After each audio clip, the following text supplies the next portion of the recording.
Hello friends, मैं संजीव बंसल आज आपके साथ एक नया चैप्टर डिस्कस करने जा रहा हूं, प्रोविजन एंड रिजर्व्स।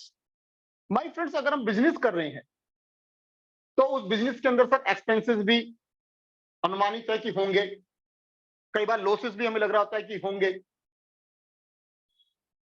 अब कितने होंगे कई बार ये नहीं पता चल रहा, अमाउंट अनसर्टेन है, अमाउंट अनसर्टेन है। जैसे इतना अकाउंट्स पढ़ चुके हैं हम, और इतने अकाउंट्स पढ़ने के बाद हमें इतना पता चला कि क्रेडिट सेल अगर कोई बिजनेसमैन कर रहा है तो डेफिनेटली वो फायदे के लिए कर रहा है कि उसके अंदर उसका मार्जिन ज्यादा है, इससे उसका टर्नओवर ज्यादा हो रहा है। लेकिन कहीं ना कहीं एक रिस्क भी है, और वो रिस्क है बैड डेट्स का। तो कोई भी बिजनेसमैन इस बात की गारंटी तो दे ही नहीं सकता कि उसके बैड डेट्स होंगे ही नहीं बिजनेस में, यानी बैड डेट्स होंगे, ये बात फाइनल है। लेकिन कितने होंगे ये अनसर्टेन है। बैड डेट्स होंगे ये सर्टेन है, लेकिन अमाउंट ऑफ बैड डेट्स कितने होंगे ये सर्टेन नहीं है। Is that clear? तो क्या करता है बिजनेसमैन, इसके लिए पहले से तैयार रहता है कि कुछ प्रॉफिट सेट असाइड कर दिया कि भैया अगर बैड डेट्स होंगे तो मुझे दिक्कत ना हो। पता चला कि वो जब बैड डेट्स हो गए तो मतलब बिजनेसमैन हार्ट अटैक में निकल गया, तो इसलिए पहले से उसके लिए तैयार होना। तो जरा ध्यान से पढ़ते हैं ये क्या है। ये है प्रोविजन सर। तो हमने प्रोविजन में बोला प्रोविजन एक चार्ज है। चार्ज से कहने को लगता है एक वर्ड, आप यकीन मानिए अगर ये वर्ड आप प्रोविजन को डिफाइन करते वक्त नहीं डालते तो आपको मार्क्स मिलेंगे 0। सिर्फ एक चार्ज वर्ड अगर नहीं डालते तो प्रोविजन क्या है, एक चार्ज है। चार्ज का मतलब क्या है कि भाई बिजनेस में प्रॉफिट हो या ना हो हमें इसे कंसिडर करना ही पड़ेगा। कुछ चीजें ऐसी होती है बिजनेस के अंदर कि जो प्रॉफिट होता है तो हम उसे कंसिडर करते हैं, अगर प्रॉफिट नहीं होता तो कंसिडर नहीं करते। आप मेरी बात को समझिए। लेकिन कुछ चीजें ऐसी होंगी बिजनेस के अंदर, कुछ एक्सपेंसेस होंगे, कुछ लॉसेस होंगे, कुछ जो आप irrespective of level of profit आपको उसे कंसिडर करना ही पड़ेगा। तो प्रोविजन क्या है, वो चार्ज है। कहां से क्रिएट करे जा रहे हैं, profit, created out of profit. इसका मतलब आप ये समझिए कि अगर मैं आपसे बोलूं कि बिजनेस है सर, और बिजनेस है मान लीजिए सर ये एक हमारा बैग है, और सर ये मान लीजिए ये जो बैग है ये प्रॉफिट है सर, तो इस प्रॉफिट में से हमने कुछ थोड़ा सा प्रॉफिट एक साइड रख दिया सर। ठीक है जी, किसको, इन प्रोविजंस को, इन एक्सपेंसेस को, इन लाइबिलिटीज को मीट आउट करने के लिए। ठीक, तो charge is created out of profit to meet out the non liability. तो लाइबिलिटी हमें पता है कि किस लाइबिलिटी के अगेंस्ट में हम ये प्रॉफिट को सेट असाइड कर रहे हैं। नॉन एक्सपेंसेस हमें पता है किस एक्सपेंसेस के लिए हम इसमें लगे हैं।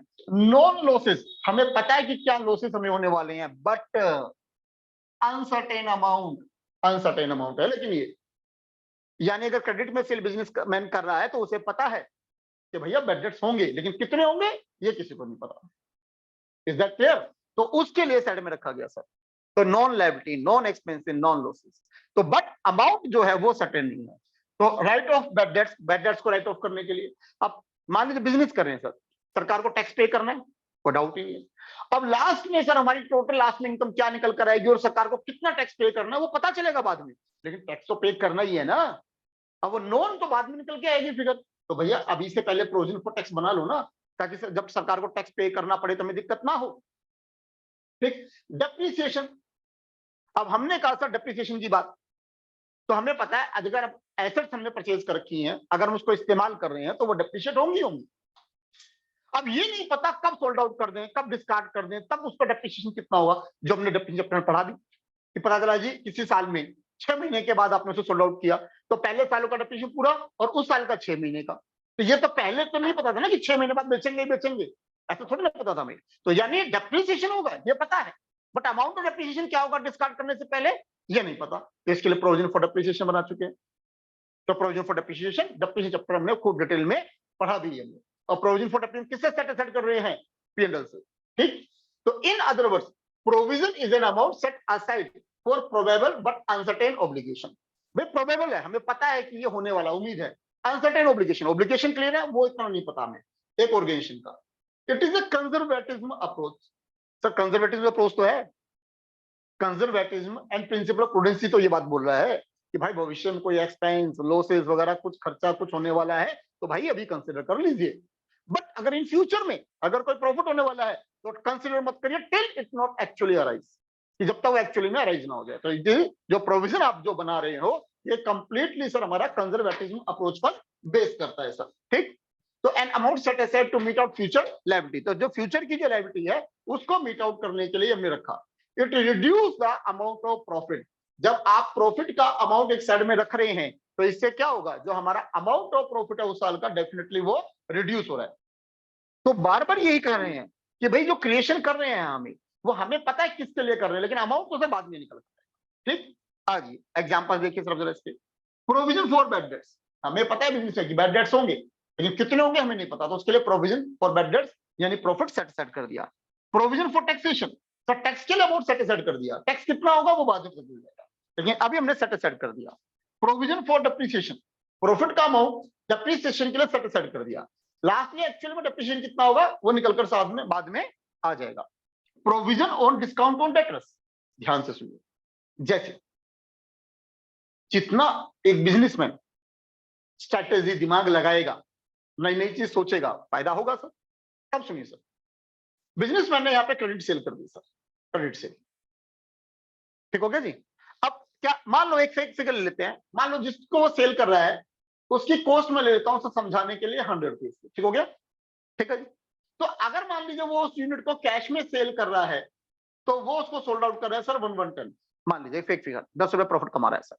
अगर क्रेडिट में सेल कर रहा है सर तो वो उसको कर रहा है सर 125, 25 रुपए प्रॉफिट, ठीक है। लेकिन इन्हें ऑफर दे रहा है सर, क्या दे रहा है, ऑफर, कि भाई अगर आप विद इन ए वीक में या 8 दिन में 10 दिन में वट जो भी सही लगे इतने टाइम में पे कर देते हो तो आपको फिर 125 की जगह जो आपको पे करना है वो 115 पे करना है। क्या सेल्स ऊपर हो गया, आ रही बात सुनिए, और उससे नीचे हो गया, तो यहां पे डिस्काउंट कितना हो गया, 10 रुपए का डिस्काउंट हो गया। अब ये जो ऑफर दी है, अब इस ऑफर का कौन फायदा उठाएगा, इस ऑफर का कौन, तो मींस इन बिटवीन की फिगर हो गई सर, इन बिटवीन की फिगर हो गई। अब सामने वाला अगर डायरेक्टर कैश पेमेंट अगर आ जाती है तो वो भी मोटिवेट होगा हमें पे करने के लिए कि भैया उसके 10 रुपए बच रहे हैं, और हम भी सिक्योर होंगे ना यार, अगर पहले पेमेंट देता है तो हम भी तो बैड डेट्स के क्राइटेरिया से बाहर हो रहे हैं कि बैड डेट्स का नुकसान नहीं होगा, और कैश सेल से फालतू मिल ही रहे हैं हमारे को, समझिए मेरी बात को। तो ये क्या है, that's the provision for discount. अब कितने डेटर इस बात को अवेल करेंगे ये तो नहीं पता ना, करेंगे जरूर, कर सकते हैं कितने सारे, अब कितने करेंगे ये तो नहीं पता, इसलिए provision for discount on debtor, ये हो गया, हमने प्रोविजन बना दिया कि भैया अगर डाटा इतने पहले एडवांस से पे कर देते हैं तो उसके लिए हमने डिस्काउंट के लिए प्रोविजन एक तरफ कर दिया। प्रोविजन फॉर लीगल डैमेजेस, अब इतनी बड़ी बड़ी कंपनी सर काम कर रही है, आप मेरे से गारंटी से लिखवा लीजिए, गारंटी से, जैसे मैंने कहा अमेजोन हो गई, फ्लिपकार्ट हो गई, इनके ऊपर कोई लीगल केस ना हो इनके अगेंस्ट, मैं मान ही नहीं सकता। भाई मान लीजिए कोई सप्लाई कर रहे हैं, कुछ कर रहे हैं सर, पता नहीं कौन कस्टमर सेटिस्फाइड हो रहा है कौन नहीं हो रहा, कस्टमर ने कोई कंप्लेन करी, ये उनसे सेटिस्फाइड नहीं हो रहे, कंपनी ने उठा के केस फाइल कर दिया, आप मेरी बात को समझ रहे हो। अब क्या होगा सर, अगर कस्टमर जीत गया तो अमेजन को सर बियर करना पड़ेगा, और अमेजोन जीत गया तो बात खत्म होती है सर। तो अब ये क्या, प्रोविजन फॉर लीगल डैमेजेस, कि भाई को लीगली को डैमेजेस हो गए उसको पे करना पड़ेगा। तो ऐसी कंपनी लीगल डैमेजेस के लिए प्रॉफिट सेट असाइड ना करे, लीगल डैमेजेस के लिए सेट असाइड ना करे, मैं मान ही नहीं सकता। तो इसलिए प्रोविजन फॉर लीगल डैमेजेस, भैया लीगल डैमेजेस तो होंगे, कितने होंगे वी डोंट, तो इसलिए कुछ अमाउंट सेट असाइड कर दिया कि भैया इतने तक होंगे तो कंपनी को धक्का नहीं लगेगा। सर अब ध्यान दीजिए, जैसे कि मैंने डायग्राम पर बनाया था कि प्रॉफिट का एक बैग था, उसमें से हमने धीरे धीरे करके अलग अलग प्रॉफिट को सेट असाइड कर दिया, तो सर इससे हमारा जो प्रॉफिट का अमाउंट है वो कम हो रहा है। प्रॉफिट का बैलेंस क्या होता है, मॉडर्न अप्रोच के according assets liabilities capital revenue expenses, तो प्रॉफिट का बैलेंस क्या है इसमें, क्रेडिट, तो अगर आप कम करो तो क्या करोगे, डेबिट, तो यानी प्रॉफिट एंड लॉस अकाउंट यहाँ पे हो गया डेबिट, और जिस चीज के लिए आप प्रोविजन बना रहे हो वो हो जाएगा क्रेडिट, जैसे provision for depreciation, provision for legal damages, provision for bad debts, provision for discount on debtor, तो व्हाटएवर जो भी प्रोविजन होगा वो प्रोविजन यहाँ पे क्रेडिट हो जाएगा। चलिए अब इसके प्रोविजन जो हमने इतना पढ़ा उसी से करेक्टिव फीचर्स निकलने, कुछ अलग नहीं है, तो देखते हैं सर करेक्टिव फीचर्स। पहला सर नॉन लायबिलिटी के लिए, नॉन एक्सपेंसेस के लिए और नॉन लॉसेस के लिए, ये बात हुई सर। सर ये चार्ज है अगेंस्ट द प्रॉफिट, मींस भैया प्रॉफिट कम हो ज्यादा हो कोई मतलब नहीं है, ये सर काम करना ही पड़ेगा। अमाउंट ऑफ लायबिलिटी एक्सपेक्टेड है लेकिन सर्टेन नहीं है सर, अब बहुत क्लियर बता दिया मैंने, बैड डेट सर एक्सपेक्टेड है, होगा कितना होगा we don't, created profit firm को प्रॉफिट है या नहीं है, can not be invested outside the business. Sir इस जो आपने ये प्रॉफिट जो सेट करा है बैड डेट्स के लिए इन सब चीजों के लिए, अगर इस पैसे को बिजनेस से बाहर लगाना चाहें तो वी कांट इन्वेस्ट, तो इसको बिजनेस से बाहर पैसे को नहीं लगा सकते। अगला आता है सर कि अब हमारे इसके ऑब्जेक्टिव पर्पस ऑफ प्रोविजंस क्या है sir? To know the true profit और लॉस। सर अगर हम बिजनेस के अंदर ट्रू प्रॉफिट या लॉस निकालते हैं तो इन प्रोविजन को प्रॉफिट को सेट करते हैं तो हमारा प्रॉफिट क्या होता है? रिड्यूस होता है। तो प्रॉफिट रिड्यूस होना भी चाहिए एक्चुअल में, तो ट्रू प्रॉफिट और लॉस निकल के आता है। To know the true financial position, जो बैलेंस शीट है उसमें आपकी ट्रू फाइनेंशियल पोजीशन आती है। भाई आप देखो, करने को तो आप कुछ भी करो, लेकिन बिजनेसमैन जनरली तो थोड़ा सा कायदे से ही चलेगा ना। जैसे मान लो उसको लग रहा है जी मेरे इतने बैड डेट्स हो सकते हैं, तो जितने उसको लग रहा है बैड डेट्स हो सकते हैं उतना वो बैलेंस शीट में डेटर में से लेस कर देगा प्रोविजन फॉर बैड डेट्स। तो यानी डेटर जो है तो लगभग कुछ ट्रू आ गई ना बैलेंस शीट में कि भैया उम्मीद है इतने रिलाइज हो जाएंगे, बाकी रिलाइज नहीं होंगे, तो बैलेंस शीट भी ट्रू आ जाएगी। To run the business smoothly, समझिए मेरी बात को सर। इस प्रोविजन बनाने से आपका बिजनेस स्मूथली चलता रहेगा। कहने को लग रहा है कुछ नहीं है, लेकिन बहुत कुछ है सर। आपने बैड डेट्स वगैरह सबके लिए अमाउंट सेट असाइड कर दिया, कल को ये हो रहा है तो आप पहले से तैयार थे ना इन सब बातों के लिए, तो आपके बिजनेस में कोई दिक्कत नहीं आएगी। मान लीजिए आप तैयार नहीं हो बैड डेट्स के लिए, आप तैयार नहीं हो लीगल डैमेजेस के लिए, आप तैयार नहीं हो डेप्रिसिएशन के लिए, लेकिन होंगे तो ये सब कुछ। जब धड़ाधड़ ये बिजनेस पे ही अटैक हुए पर पता चला जी हम टूट गए क्योंकि हमने प्रॉफिट सेट नहीं करा था। आप बात को समझिए। अब पता चला जी हमने इन सबको ध्यान नहीं दिया, अब पता चला जी प्रॉफिट आ गया तो ठीक ठाक सा प्रॉफिट आ गया। अब बिजनेस मैंने कहा भाई ठीक ठाक सा प्रॉफिट आ गया, अब वो कैश में आ गया, अब वो खरीद के लाया जी BMW फरारी ऐसा कुछ, कोई बात नहीं, दिल्ली आया वो तो सेट असाइड करानी इनके लिए। अब वो लाने के बाद पता चले धड़ाधड़ इसके बाउंसर लग गए, ले भाई इतना बैड डेट्स, इतना लीगल डैमेजेस, इतना डेप्रिसिएशन, इतना टैक्सेशन, अब कहां से पे करें? तो ड्राइंग्स करके बैठ गया प्रॉफिट समझ के, तो आप कैसे रिकूप करें? तो इसलिए ये चैप्टर हमें सिखाता है कि भैया अगर बिजनेस को स्मूथ चलाना है तो ये जो आपको चीजें नजर आ रही हैं इसके लिए आप प्रॉफिट को सेट असाइड करते रहिए। अगला आता है सर हमारा मीनिंग ऑफ रिजर्व। अब जरा रिजर्व को समझिए सर। प्रोविजन में भी प्रॉफिट को सेट असाइड कर रहे थे, फ्रेंड्स रिजर्व में भी प्रॉफिट को सेट असाइड कर रहे हैं। तो क्वेश्चन आता है सर फर्क क्या है? भाई फर्क क्या है? भाई फर्क है, जैसे मान लीजिए मैं आपसे, अगर मान लीजिए दो व्यक्ति, हम मान लो मैं ही आपके साथ ऐसे कोई बात कर रहा हूं जिसकी कोई प्रोडक्टिविटी ना हो, कोई वैल्यू एडेड ना हो, तो वो है सर टाइम पास। वो क्या है? Time pass. टाइम पास का मतलब टाइम तो पास हो गया, टाइम निकल गया, लेकिन हाथ में कुछ नहीं आया। लेकिन सर जो मैं आपको पढ़ा रहा हूं ये है वैल्यू एडेड। तो इसको ये नहीं कह सकते कि मैं टाइम पास कर रहा हूं या आप टाइम पास कर रहे हो। इससे क्या हो रहा है, हमारी लाइफ में वैल्यू एडेड हो रही है कि कुछ मैं आपको नया सिखा रहा हूं, कुछ नई सीख आपके दिमाग में जा रही है, तो ये क्या है? Value added. तो क्या इसे टाइम पास कर सकते हैं? नहीं। That is the difference. जो आप प्रोविजन बना रहे हो सर वो मजबूरी है, वो कंप्लीटली मजबूरी है। क्या कर खुश थोड़ी ना हो रहे हैं, हम थोड़ी ना चाहते हैं बैड डेट्स और हम प्रोविजन बनाए, हम थोड़ी ना चाहते हैं लीगल डैमेजेस हो और हमें प्रोविजन बनाना पड़े, हम थोड़ी ना चाहते हैं मशीन की हम यूज करें वो डेप्रिशिएट हो, हमें करनी पड़ रही है। आपको समझिए, इज दैट क्लियर? लेकिन जो रिजर्व है तो कहानी रिजर्व में भी वही हो रही है। आप ये सोचिए सर, ये देखिए सर, ये प्रॉफिट था सर हमारा बहुत सारा, जैसे मैंने पीछे बताया था। अब रिजर्व में भी ये वही हो रही है कि प्रॉफिट आपने बाहर निकाला और रिजर्व बना दिया। तो एक बार तो लगता है सुनने में सर डिफरेंस फिर तो क्या रह गया, उसमें भी प्रॉफिट सेट असाइड कर रहे थे, इसमें प्रॉफिट सेट असाइड कर रहे हैं, लेकिन सर बहुत फर्क है। ये हमारे हाथ से जा नहीं रहा है, समझना मेरी बात को, ये हमारे हाथ से जा नहीं रहा, वो तो चला गया। बैड डेट्स हो गए, नुकसान हो गया भाई, डेप्रिसिएशन हो गया सर, नुकसान हो गया सर, लीगल डैमेजेस हो गए, नुकसान हो गया, वापस रिकवरी नहीं है। अब पढ़िए जरा इसको। Reserve is an appropriation.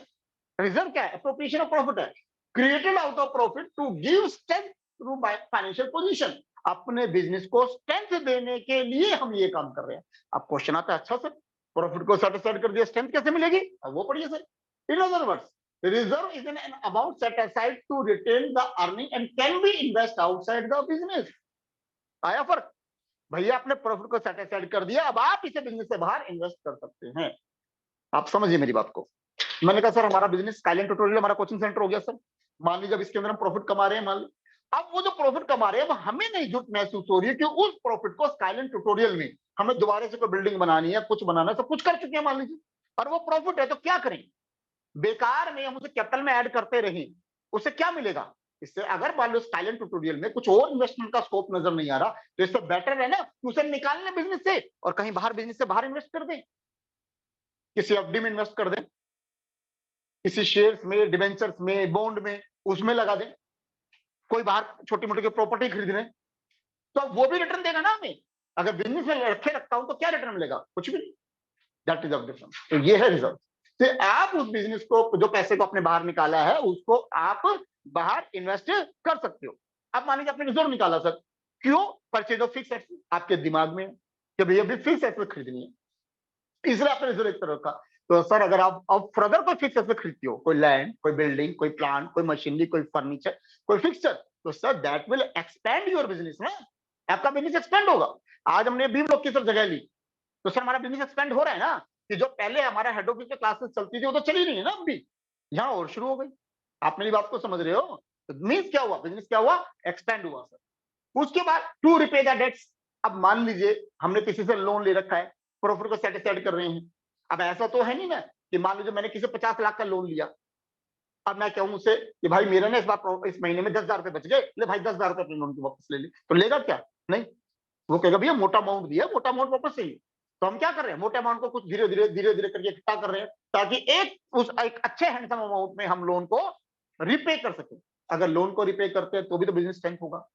आप लोन को पे करते हो, आपका ब्याज खत्म होता है, आपकी लायबिलिटी खत्म होती है, आपके बिजनेस की स्ट्रेंथ बढ़ती है। तो यानी कि to repay the liability. Paid bonus to employees. Sir हमारे एम्प्लॉइज हैं, हम प्रॉफिट को सेटिस्फाइड करते जा रहे हैं, उनको बोनस पे कर रहे हैं। अगर बोनस पे कर रहे हैं तो एम्प्लॉइज क्या हो रहा है सर? वहां पे बोनस एम्प्लॉय पे करने पे मोटिवेट हो रहा है एम्प्लॉय। एम्प्लॉय अगर मोटिवेट हो रहा है, वो हमारे लिए अच्छा काम देगा सर, उसी ने तो हमें कमा के देना है। अरे कमा के किसने देना? एम्प्लॉय ने कमा के देना है।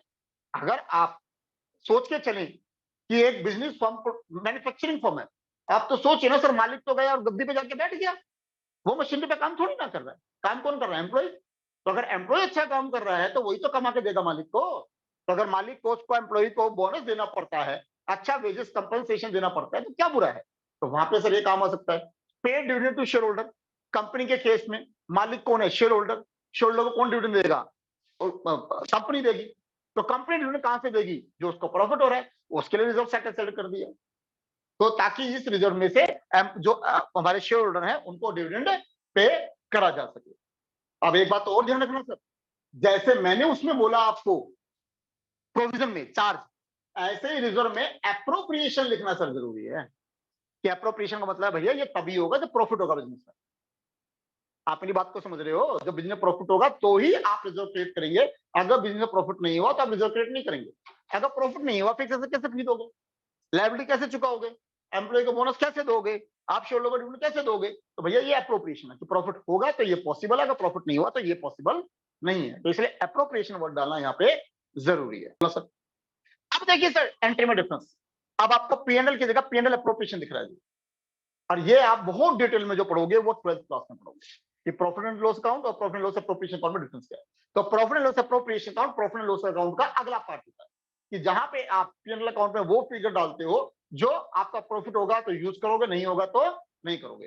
तो PNL appropriation to reserve account, तो ये डिफरेंस नजर आता है। पहले में था पीएनएल अकाउंट, इसमें क्या है? PNL appropriation account. क्यों? क्योंकि पहले वाला था चार्ज और ये क्या है? एप्रोप्रिएशन। अब जरा ध्यान देते हैं सर।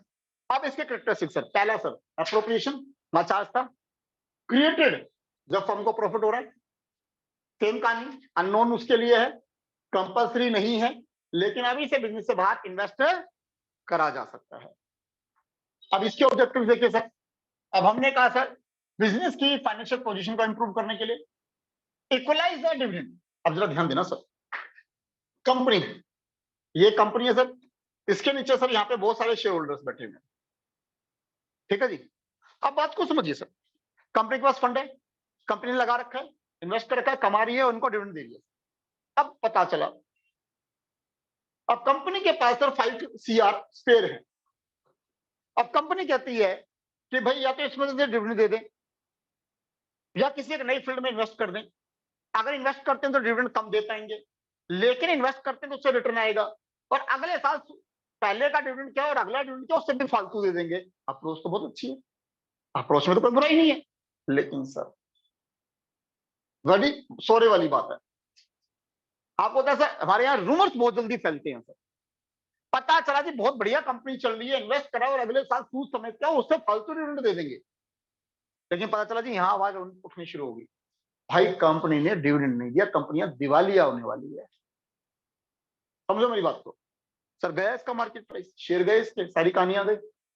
तो कंपनी क्या करती है, इन चीजों से मीट आउट करने के लिए अपने प्रॉफिट में से कुछ अमाउंट सेट असाइड कर देती है कि कभी ऐसा हुआ तो उस टाइम डिविडेंड इसमें से दे देंगे, सेट असाइड प्रॉफिट में से, लेकिन डिविडेंड को इक्वलाइज कर देंगे ताकि इस तरह के रूमर ना हो। तो ये हो गया सर इक्वलाइजेशन ऑफ डिविडेंड, कि भाई हर साल डिविडेंड इक्वलाइज करते रहे। बिजनेस को एक्सपेंड करना सर, फिक्स एसेट खरीद रहे हो, कुछ करो, बिजनेस एक्सपेंड हो रहा है सर। लीगल रिक्वायरमेंट, अब ध्यान करिए सर, अगर सोल प्रोप्राइटरशिप है, पार्टनरशिप फर्म है, तो उसमें इस तरह की कोई लीगल रिक्वायरमेंट नहीं है। लेकिन अगर कंपनी की बात करते हैं, कंपनीज एक्ट 2013 की बात करते हैं, तो वहां मैंडेटरी है कि भैया आपको इतना प्रॉफिट होता है तो इतना रिजर्व सेट करना पड़ेगा, इतना प्रॉफिट होता है तो इतना रिजर्व सेट करना पड़ेगा, इतना प्रॉफिट होता है तो इतना रिजर्व सेट करना पड़ेगा। मैंडेटरी है, कंपल्सरी है। तो उसको मीट आउट करने के लिए सर, और इनकम टैक्स एक्ट को मीट आउट करने के लिए fund for replacement of assets. अब जरा ध्यान करिए, मैंने पीछे भी आपको एग्जांपल दिया था कि मैंने कहा अगर शूज, अगर मान लो शूज बना रहे हैं सर, तो जनरली उसकी जो मशीनरी है सर वो लगभग 1 CR की है, शायद उससे भी ज्यादा की होगी, तो आज भरोसा नहीं मुझे।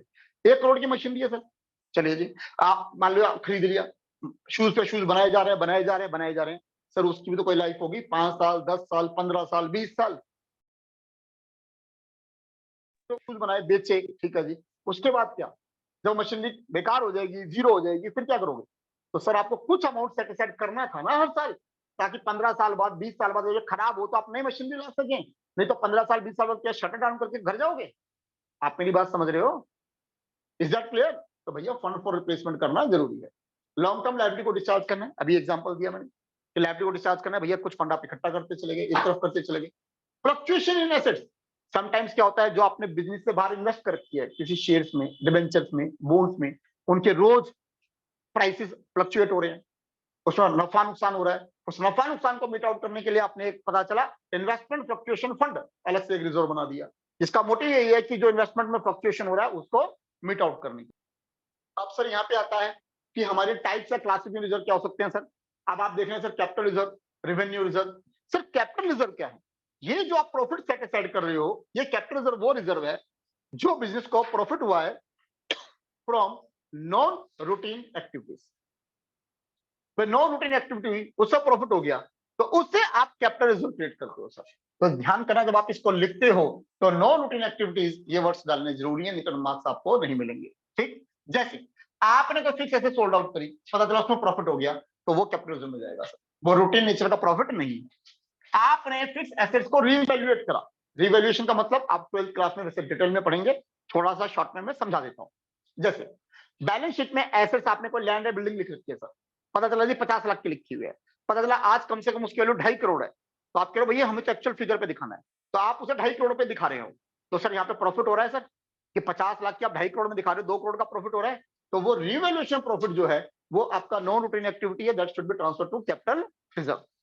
उसके बाद gain on cancellation of debenture या बॉन्ड्स, पर अब तो 12th में भी नहीं पढ़ोगे, रिडेम्पशन ऑफ डिबेंचर आपका कोर्स से डिलीट हो गया 12th में भी, लेकिन समझा रहा हूं कि मान लीजिए आपने कोई डिबेंचर है, कोई बॉन्ड है, ठीक है जी, आप उसे कैंसिल कर रहे हो, रिडीम कर रहे हो, पे कर रहे हो, उसमें कोई फायदा हो रहा है, तो वो फायदा भी रूटीन एक्टिविटी का नहीं है।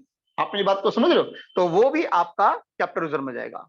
प्रॉफिट प्राइर टू इनकॉर्पोरेशन, समझना मेरी बात को, ध्यान से सुनना सर, ये आपकी जो ऑर्गेनाइजेशन वो ये है, आप ये एक ऑर्गेनाइजेशन है, आप क्या कर रहे हो, इस ऑर्गेनाइजेशन को आपने अपने में मर्ज कर लिया, क्या कर लिया? मर्ज कर लिया। अब ये जो है ये चलती है ऑर्गेनाइजेशन, जैसे टाटा वाले ने, टाटा ग्रुप ने अभी जयपुर को परचेज करें, चलती हुई गाड़ी है, सब कुछ है, ठीक है जी, जब वो अपने में परचेज करा, तो अपने परचेज करने में, उसे अपने नाम पे रजिस्टर्ड कराने पे, अपने नाम पे इनकॉर्पोरेट कराने में उसमें टाइम लगता है, टाइम लगता है। तो जब तक आप उसे अपने नाम पे इनकॉर्पोरेट नहीं करवा रहे हो, तब तक का कुछ प्रॉफिट होगा, तो सर वो प्रॉफिट रूटीन एक्टिविटी का नहीं माना जाएगा, कैपिटल रिजर्व में ट्रांसफर होगा। अगला sir, profit from for feature of shares, ये भी 12th में पढ़ोगे आप। मान लीजिए एक कंपनी है, कंपनी के शेयर होल्डर हैं, शेयर होल्डर से क्या होता है, उनसे पैसे मंगाए जाते हैं कंपनी का मालिक बनने के लिए। एक फेयर फिगर 100 रुपए का शेयर है, मान लीजिए कि कंपनी का 100 रुपए का शेयर है, शेयर होल्डर 100 रुपए पे करेगा और कंपनी उसे एक शेयर दे देगी कि भैया तुम 100 रुपए के मालिक हो गए कंपनी के अंदर। पता चला एक कंपनी ने, कंपनी के अंदर शेयर होल्डर ने 100 रुपए का शेयर खरीदा और पता चला 60 रुपीज पे कर दिया, 40 रुपीज पे नहीं करे अभी, ठीक है जी। अब कंपनी कह रही है 40 रुपीज पे कर दो, और वो तब भी नहीं पे कर रहा, कंपनी ने नोटिस वगैरह सब कुछ दे दिया। अब पता चला कंपनी ने उठा के शेयर फॉरफिट कर लिया, फॉरफिट कर कैंसिल कर दिया उसको, ठीक है जी। तो जो कंपनी के पास जो 60 रुपए आ चुके हैं, कंपनी वापस नहीं करेगी उसे, कंपनी वापस नहीं करेगी, ठीक है जी। तो टाइमिंग क्या है, वो प्रॉफिट है, फिर उसे इशू भी कर सकती है। इन सारी एक्टिविटीज में अगर कंपनी का प्रॉफिट हो रहा है, जो 12th में सिखाऊंगा डिटेल में, तो वो क्या है, प्रॉफिट है आपका फॉर फीचर पे। तो वो फीचर पे प्रॉफिट भी रूटीन एक्टिविटी का नहीं है, तो वो भी आपका कैपिटल रिजर्व में ट्रांसफर करना पड़ेगा। अगला आ रहा है सर रेवेन्यू रिजर्व। अब ये जो रेवेन्यू रिजर्व, अगला जो आपका रेवेन्यू रिजर्व, अब ये रेवेन्यू रिजर्व है जो रूटीन एक्टिविटी से जो प्रॉफिट हो रहा है उससे आप ये बना रहे हैं, रूटीन एक्टिविटी से, ठीक है जी। तो ध्यान करना इसमें आपको, ये देखो जी, profit from routine activities.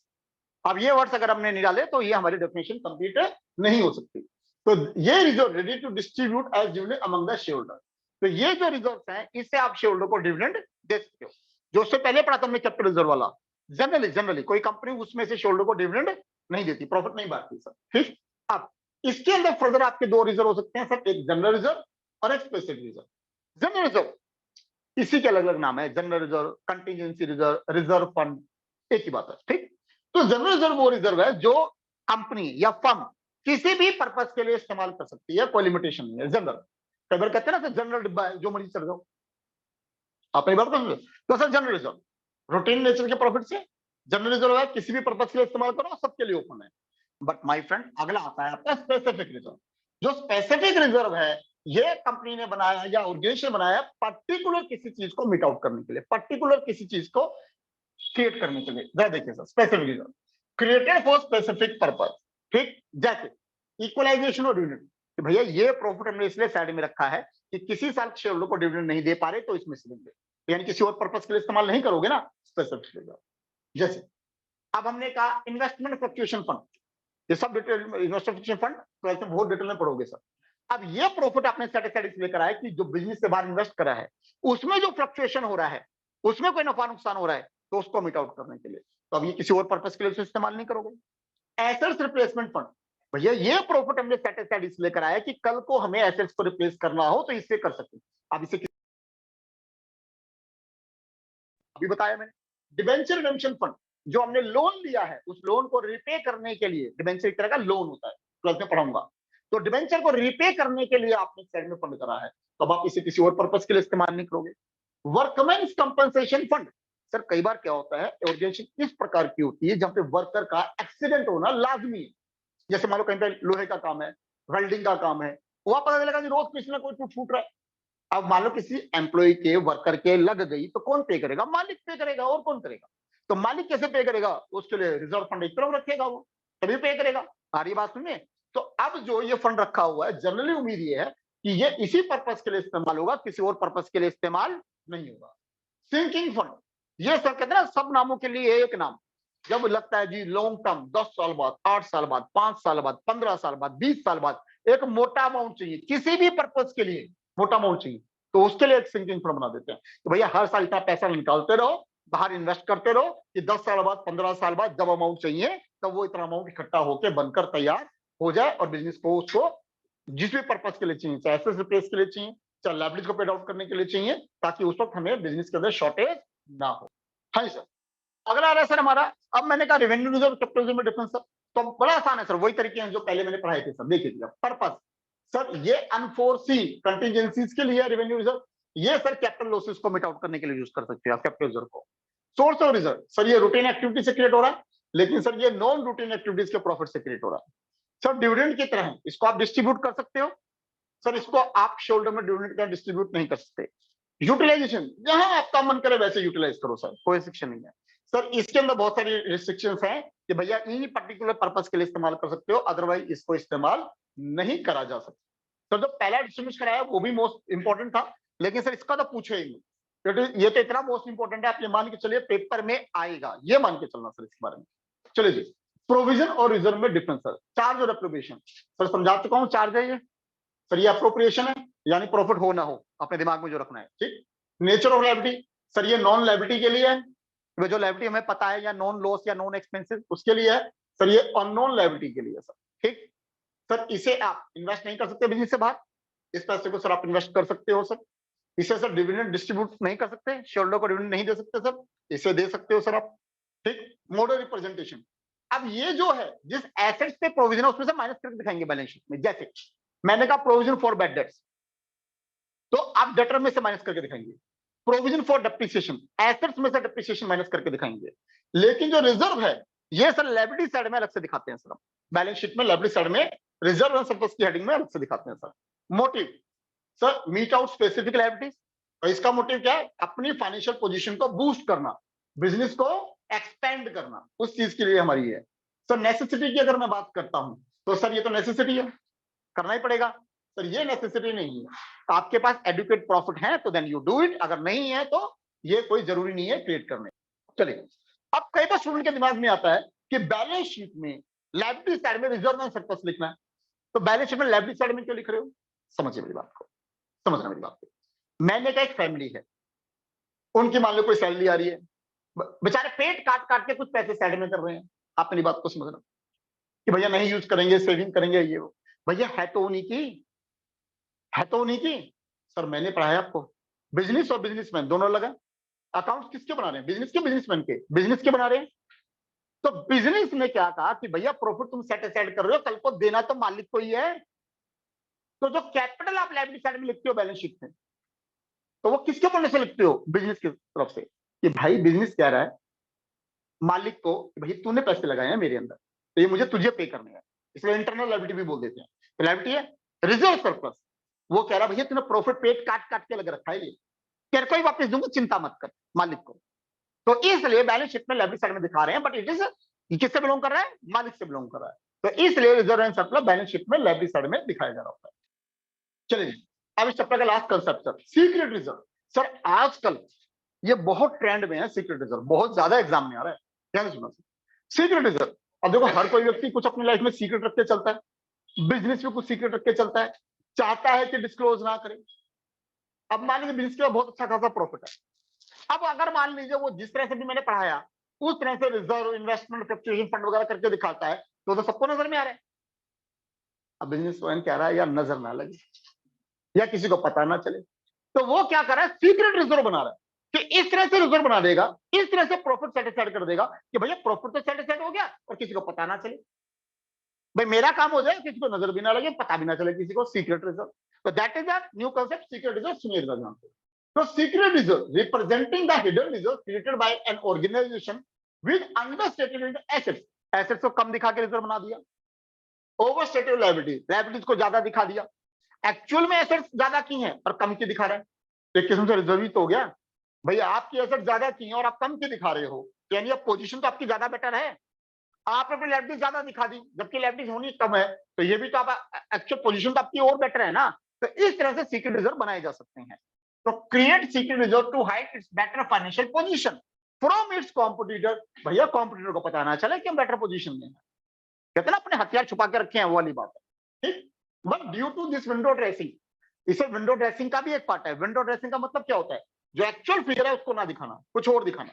Window dressing में दो बातें आती हैं, बेटर को वर्स सिचुएशन दिखाना या वर्स को बेटर दिखाना। तो ये क्या है? बेटर को वर्स दिखाना सर। तो it is a part of window dressing.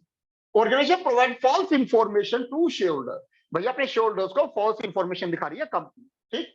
जैसे charge excessive depreciation from fixed assets, fixed asset depreciation ज्यादा चार्ज कर दिया, किसको पता चलेगा? प्रॉफिट कम कर दिया, जबकि एक्चुअल में डेप्रिसिएशन हो नहीं रहा एसेट्स में, तो सीक्रेट रिजर्व क्रिएट हो गया।